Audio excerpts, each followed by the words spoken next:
वक्त की अपनी एक गहरी क्रूर जुबान होती है और कालपुर की सदियों पुरानी मिट्टी में वो जुबान अब पूरी तरह खामोश हो चुकी थी।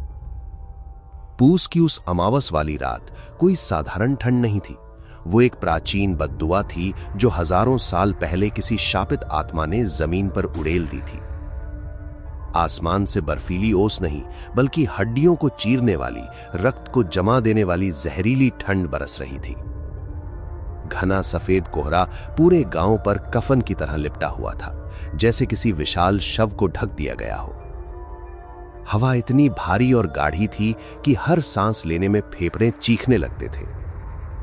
सन्नाटा इतना गहरा, इतना जानलेवा था कि अगर कोई सूखा पत्ता भी टूटकर गिरता तो उसकी आवाज किसी बम विस्फोट जैसी गूंजती। सिर्फ एक ही आवाज थी जो इस खामोशी से बगावत कर रही थी। दूर जंगल की काली गहराइयों से आती आवारा कुत्तों की लंबी, दिल दहला देने वाली चीखें। वो रोना भूख का नहीं था, वो मौत की चेतावनी थी। वो कुछ ऐसा देख रहे थे जो इंसानी आंखों से हमेशा के लिए ओझल था।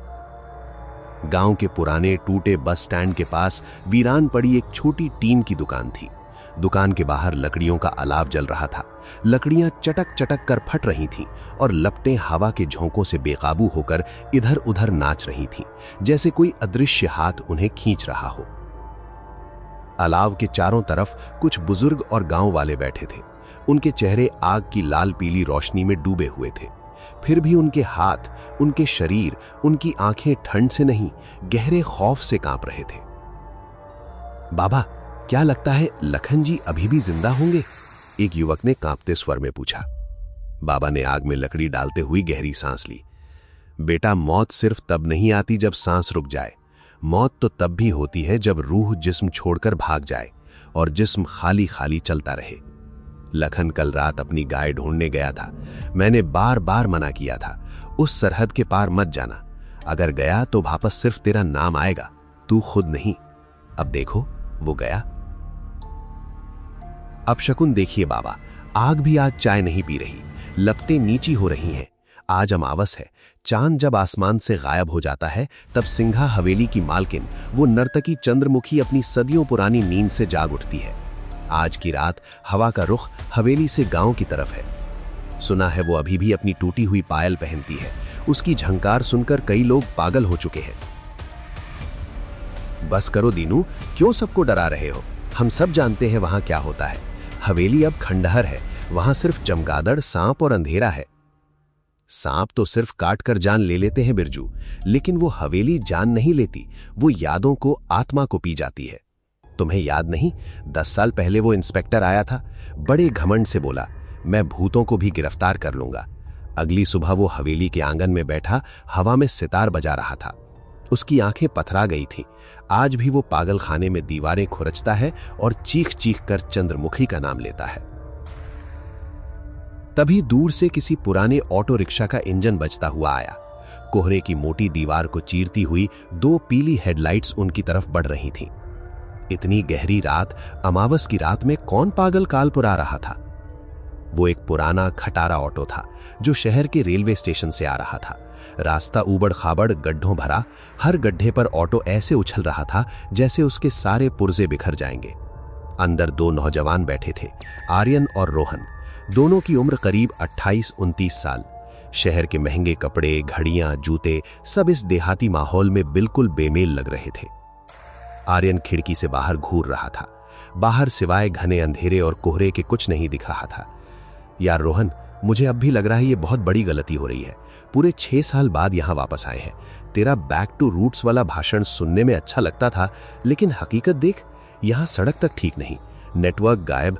अगर कुछ हो गया तो एम्बुलेंस भी सुबह तक नहीं पहुंचेगी। रोहन हंसते हुए बोला, आर्यन, तू हमेशा नेगेटिव सोचता है भाई। शहर के शोर शराबे से कितना सुकून है यहाँ।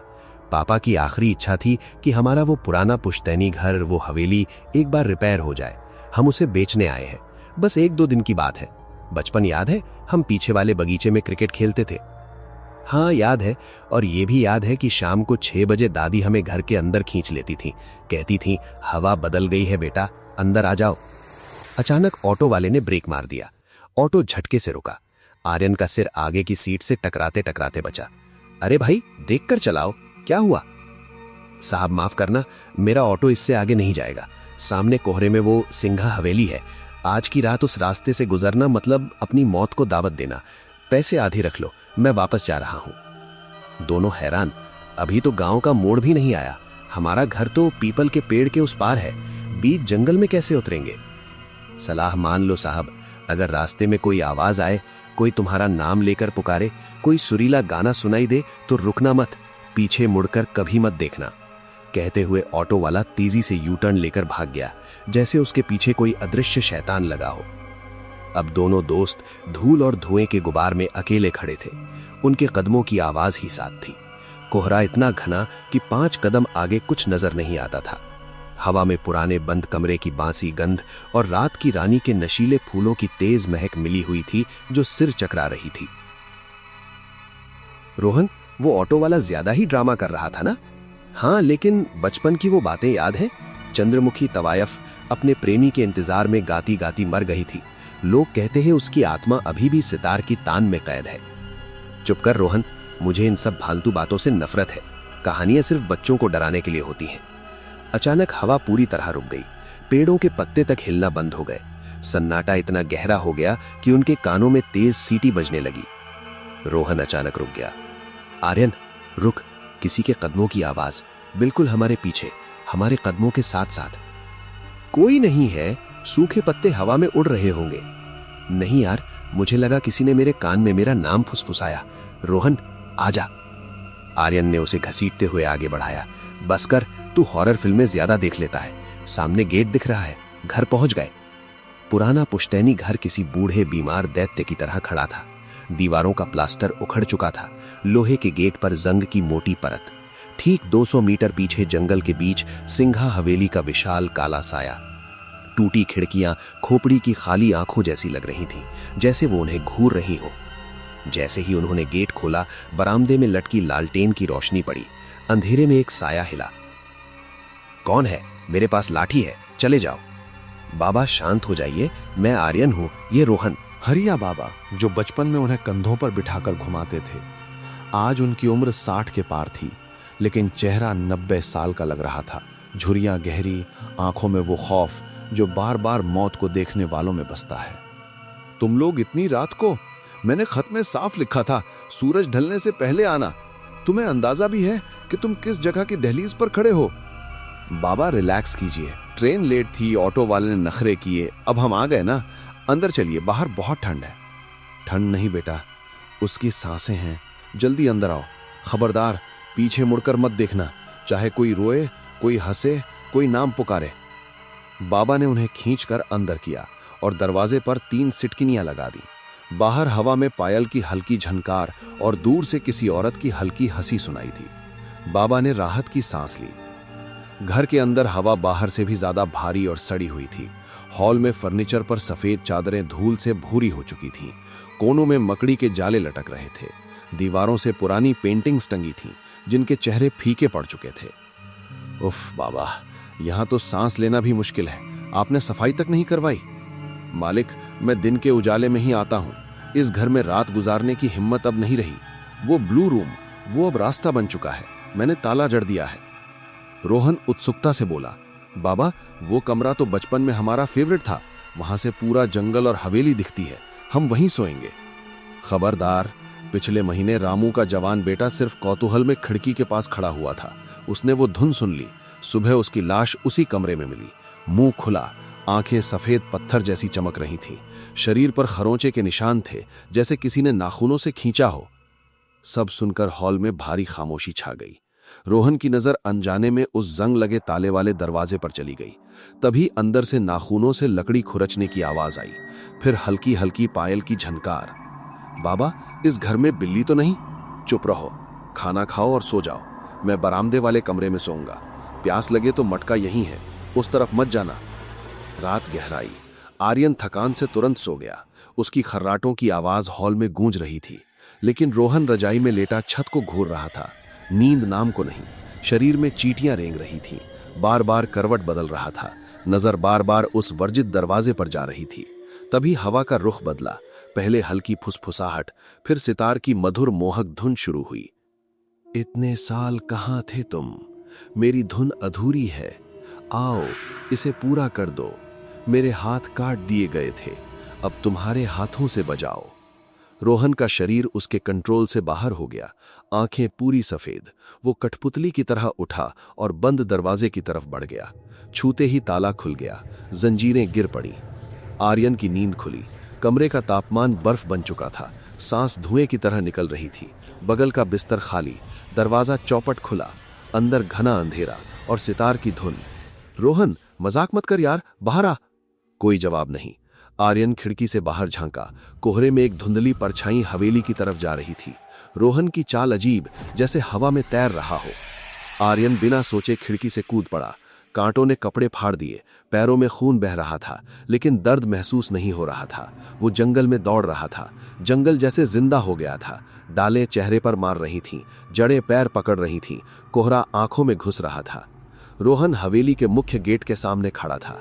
रोहन, रुक जा, आगे खाई है। आ गए तुम।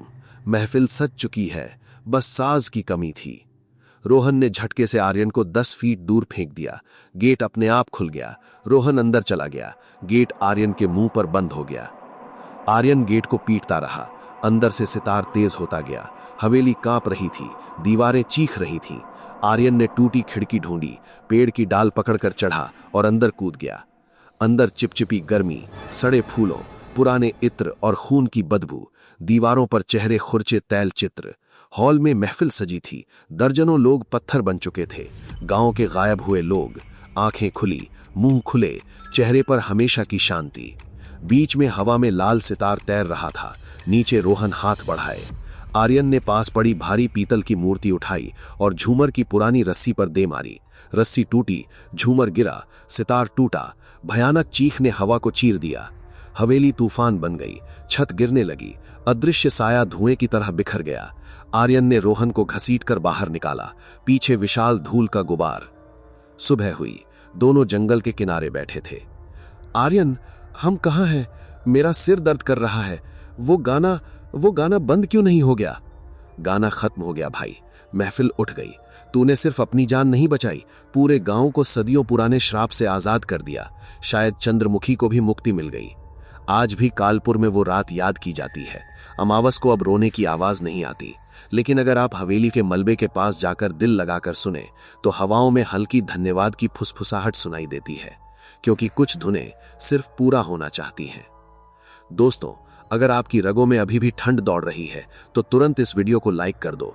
कमेंट में जरूर बताना आपको सबसे ज्यादा डर किस सीन ने लगाया, ब्लू रूम की खुरचने वाली आवाज, या हवेली में पत्थर बनते लोगों का दृश्य, या फिर वो सिपार की आखिरी चीख।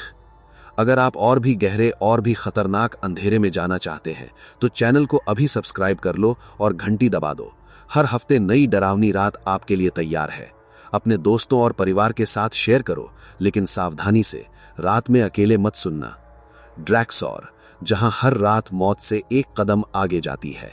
मिलते हैं अगली अमावस वाली रात में और भी भयानक कहानी के साथ। टेक केयर और डरो मत, बस तैयार रहो।